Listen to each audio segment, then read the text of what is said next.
Good evening and thanks for joining us. I'm Sophia Bruinsma. We start tonight in Siskiyou County, where a man was arrested after allegedly trying to kill his aunt yesterday. A man was arrested after trying to sell stolen items from a business in Anderson last night. Today, I went to the Shasta County Courthouse to find out what he's been charged with in the past before yesterday's standoff. President Donald Trump has repeatedly promised to deport illegal immigrants in the U.S., especially those who have committed crimes. He has since just moments ago signed executive orders involving the U.S.-Mexico southern border. Today, Transportation Secretary Sean Duffy is reassuring Americans that it's safe to fly despite the two plane crashes last week. The U.S. Supreme Court has voted to leave it up to local governments to decide whether or not homeless people can sleep on the streets. But one thing was apparent from speaking with people, and there's still a lot of people who are skeptical about the voting process and prefer to do it early and in person. Officials are warning people about a new scam involving the Amber Alert system. Yesterday, we reported about a man who was arrested near Buckeye School.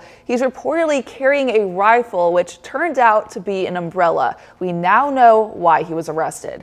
It turns out that the man, 65-year-old Skeeter Evans of Redding, was unarmed but is a registered sex offender and had violated his registration status. Take it to weather right now. Sarah, it's been so cold. I feel bad for my landlord. I'm just running the heater 24/7. I mean, it could get a lot worse out here in Weaverville. The National Weather Service has issued a storm warning. Today, I talked to District 2 Supervisor Alan Long, who says he does not believe in the Election Commission and will not be appointing anyone. The Elections Commission currently only has 2 members, which leads to questions on when these meetings will resume. But with 3 new supervisors taking their seats in Shasta County, it's unclear who will be appointed. Brad Garbutt resigned on the spot in mid-December, saying the Shasta County Elections Commission was ineffective. Since then, only 2 members have remained on the commission, making it impossible to hold meetings because the requirement is to have at least 3 commissioners. Matt Plummer, one of the newest members on the Shasta County Board, is still thinking about who he should appoint or if he should appoint anyone at all. What is the outcome, the impact of that government group, let's call it?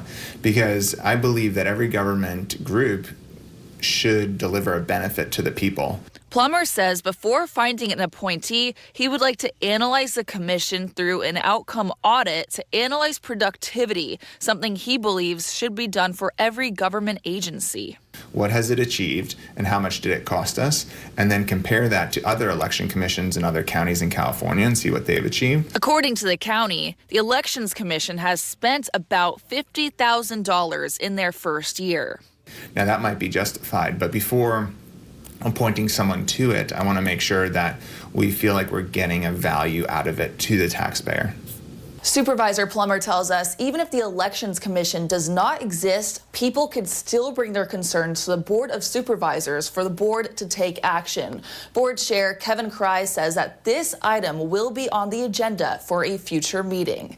Reporting in Shasta County, Sophia Bruinsma, the North States News.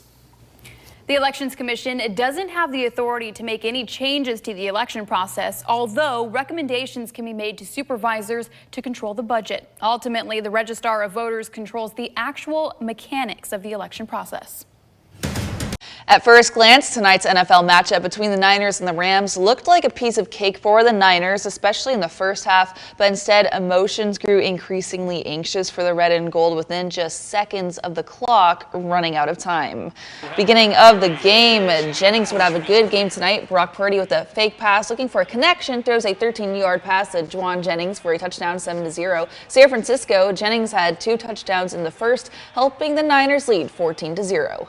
But the Rams will start to score in the second. Matthew Stafford passes to Kyren Williams, who somersaults into the end zone. He goes, gets Los Angeles on the board, 21-7. Now this is when things start to turn around. Fourth quarter, Kyren Williams again is like a bullet, such a straight and narrow 4-yard run, and he makes it look so easy. The score will eventually get tied up 24-24, and within just 2 seconds of the game, Joshua Carty makes a 37-yard field goal.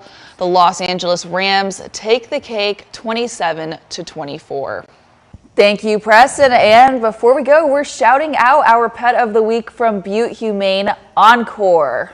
Yeah, he's just looking for the perfect forever home, and he is totally free to adopt too, so you do not want to miss out on this awesome guy.